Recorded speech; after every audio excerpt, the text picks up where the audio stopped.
Washington State and Washington will meet in the 2023 Apple Cup on Saturday in Seattle, but this will not be the final game of this rivalry series, as both schools yesterday agreed to a 5-year continuation of the game.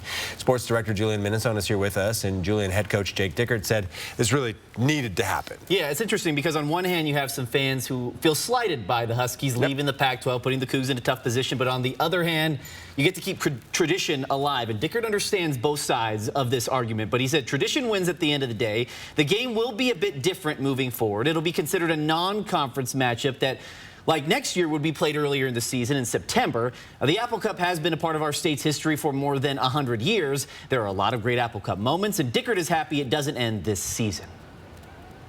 It's going to be different being in September, right? And those are some of the things that, you kind of look at it and the bittersweet aspect of it. But at the end of the day, this rivalry needs to continue, and I do think that's important.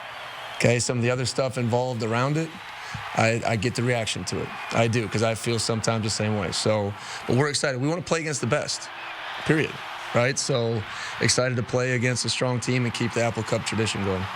And you think of some of the great Apple Cup moments. A snowball. I saw an old hit of yours here, KXLY, in the 92. Ryan Leaf, of course, 97. We had one about 10 years ago where temperature was like -8 in Pullman. Right. Yeah, still trying to wrap my head around being able to wear shorts and T-shirts for a game in September. And this one has all the makings of a classic. Cougs need a win to get a bowl game. UW trying to keep their playoff hopes alive. All the makings of another classic, Derek. Should be exciting. Let's hope we can bring it, because the Huskies are awfully good this year. Julian and Alex will have your sports giving weekend coverage starting Wednesday in Seattle. The Seahawks, of course, have a pivotal home game against the 49ers on Thanksgiving Day, followed by the Apple Cup, which kicks off at 1 o'clock Saturday. We will have live reports and updates on 4 News Now and streaming on KXLY Plus as well.